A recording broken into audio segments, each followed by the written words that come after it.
Hello everyone. I hope you have understood what are landforms, various landforms on the surface of the earth. In part B of lesson 3, Penamakuru, a village in Krishna Delta, we will be studying about a small village called Penamakuru which is located on the banks of river Krishna. This lesson, which deals about Penamakuru village as in-depth study of the village consisting of its location, types of soils in the village, rainfalls and irrigation, crops, vegetables and orchards, changes in cropping patterns, land ownership, type of houses and different professions of the people and other occupations of the people of the village. Location: Penamakuru village is situated between the Krishna river and the Bandar canal. To reach Penamakuru, we have to start from Vijayawada and reach Vayuru. After travelling about 3 kilometers from Vayuru, we have to cross the Bandar canal, which takes off the Krishna river at Prakasham barrage. Barrage is an artificial barrier across a river to prevent flooding, aid irrigation or navigation. Was built across the river at Vijayawada in 1853 by the British rulers. This water is diverted by this barrage into canals and is used to irrigate about 12 lakh acres of land. In Penamakuru, the soils are mostly fertile, alluvial black soils. The soils deposited by the river are called alluvial soils or Andhra Bhumi. Alluvial soil on Andhra Bhumi are heavy and have high water holding capacity and rich in nutrients. Black soil. Clay black soils are also called Nalla Regadi Bhumi. They are sticky and retain moisture for a long time. When they dry up, they tend to crack. This causes what is called self-ploughing and causes fertility. Some parts of the village nearer to the river on the west side and the south have sandy soils, also called as Isuka Bhumi. Hence, by and large, part of the soils of this region are very fertile. Rainfall and irrigation.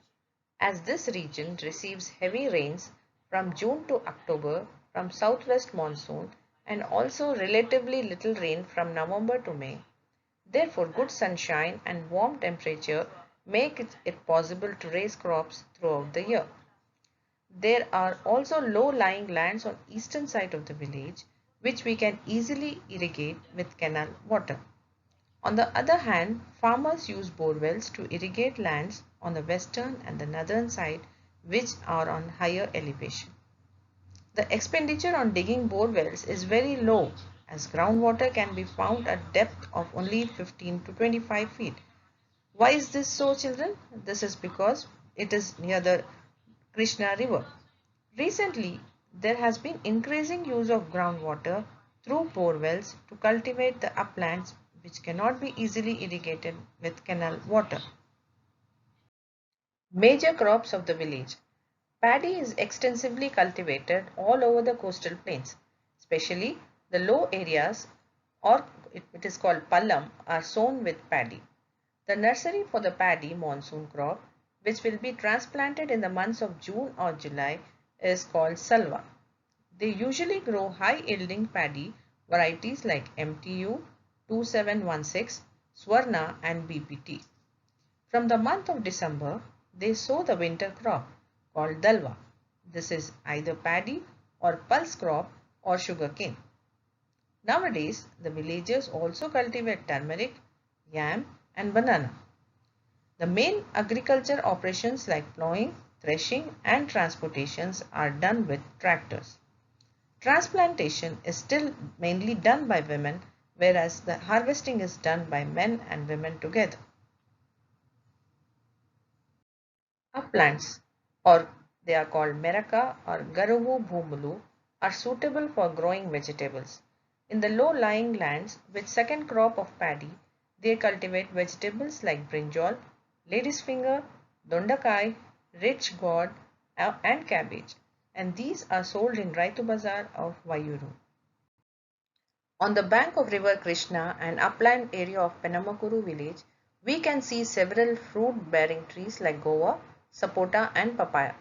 These trees grow well as their roots penetrate deep into the soil. Hence, The lands close to the river are suitable for growing fruit-bearing trees. Now coming down to changes in cropping pattern in Telangana. In recent years, there is a shift from growing food crops like millets, paddy and pulses to cash crops like sugarcane, vegetables, fruits and turmeric. What are cash crops? They are when they are sold in the market, the farmers get directly the cash. So they are called cash crops. This was possible as there was growth of irrigation, as there is a lot of water, availability of loans to buy good quality seeds and fertilizers. Land ownership, tenancy and houses. There are about 750 families in Penamakuru. 10 of the farmers have only 10 acres of land or above. 150 families have land below 5 acres and rest of the farmers have no land, either to take land on lease from the landlords or work as laborers in their farms. People of different caste and professions live in this village. The main village is inhabited by landlords and others live in nearby areas on the banks of the canal. In the middle of the village, we can find kirana shops, bank, RMP, which is also the full form of it is Registered Medical Practitioner or otherwise known as doctors, medical shops, iron welding shops, hair salons and tiffin centers. Other occupations and activities of people in the village. Apart from agriculture and cultivation, people are into animal rearing. What is rearing, children? It is to breed and look after animals on a farm like bullocks, cows, buffaloes and sheep. Next comes the basket weaving, pig rearing and fishing is also done. The village has a fully mechanized poultry farm where there are about 80,000 hens laying about 50,000 eggs and is supplied to Vijayawada and states of Assam and Bihar. There is also a rice mill in the village, and poultry and rice mills are based on agriculture and therefore are called agro-based industries. Road transport and markets are well developed, providing connectivity to many towns and cities and helps in marketing the produce. The farmers are able to sell sugarcane to sugar factory at Vayuru and vegetables and bananas are supplied to Raitu Bazar. Mostly laborers are employed from this village and also from the surrounding villages. The youth who have studied 10th or above are working as electricians, auto drivers or mechanics.